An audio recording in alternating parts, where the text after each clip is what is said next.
Be ready. 10 seconds to go.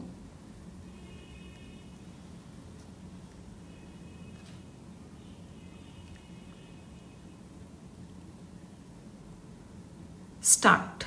It is very careful about preserving that reputation.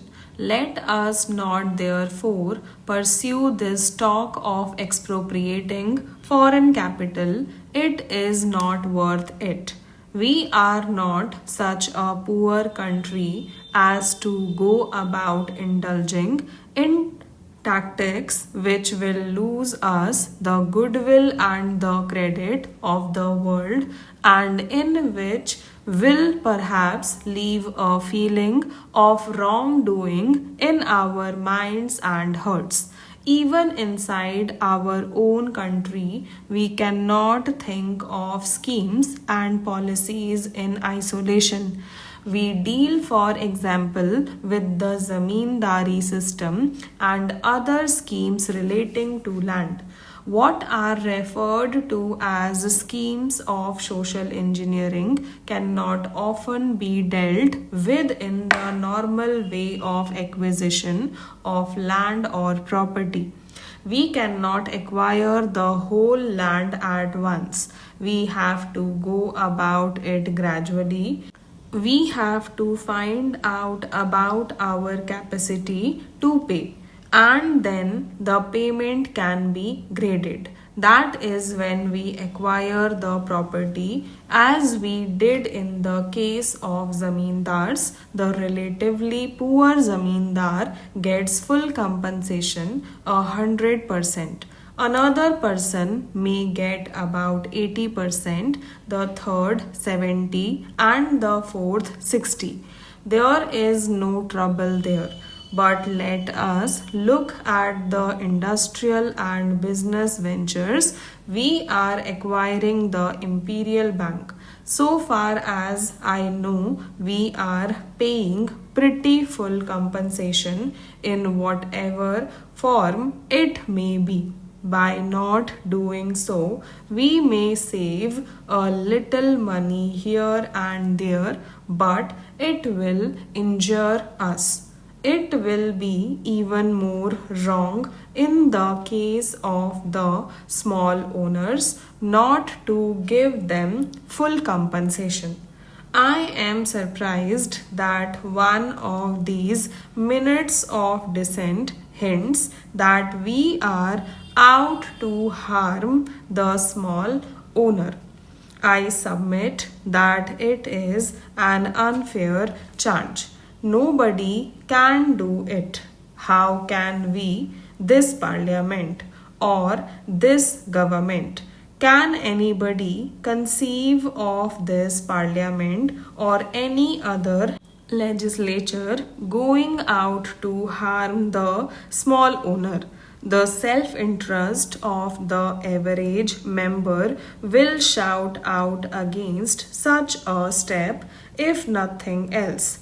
Coming to industrial property, our approach is that the government should never acquire any old plant except for the purpose of holding some strategic point for the benefit of planning.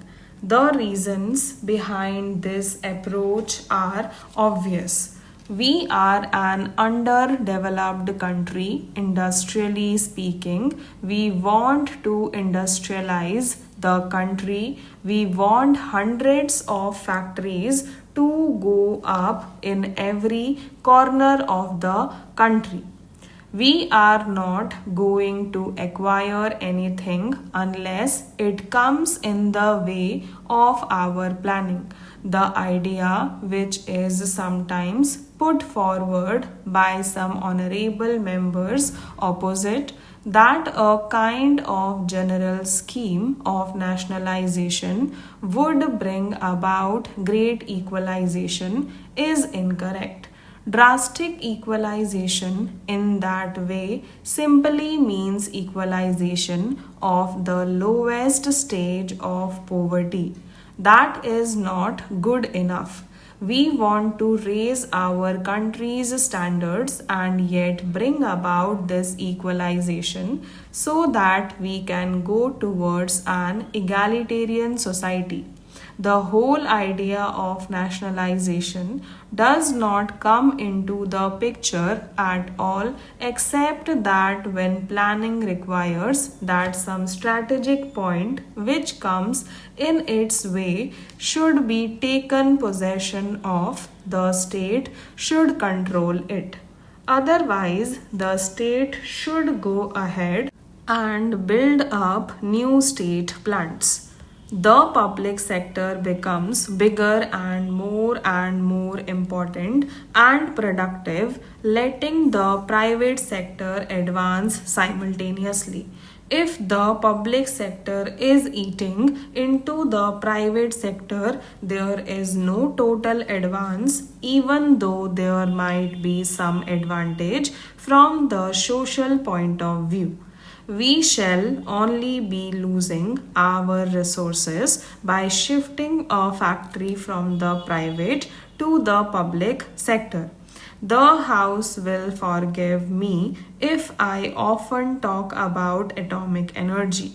I do that because I wish people to realize how the whole basis of our future industrial living pattern may be affected. I have no doubt that just as we were affected by the advent of steam and electric power, the advent of atomic power in the next 10, 15, or 20 years will make a vast difference to the running of all our factories. This is another reason why we should not go about wasting national resources in mere acquisition of property when we can build other plants which are more modern. And if we have to acquire property, we should pay just and equitable compensation. There may be many rich men owing these interests, but many of these large properties are limited liability companies with a large number of shareholders. We do not wish to deprive them. I therefore say again that all this apprehension is completely misplaced. It ignores not only existing conditions in India but the probable future line of advance.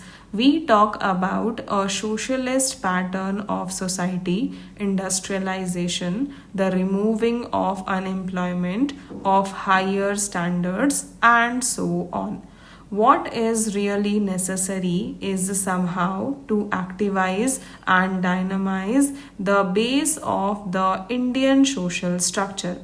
I want the House to appreciate this phrase. No doubt there must be approaches from the top, but there has been too much activizing from the top layers too. Stop.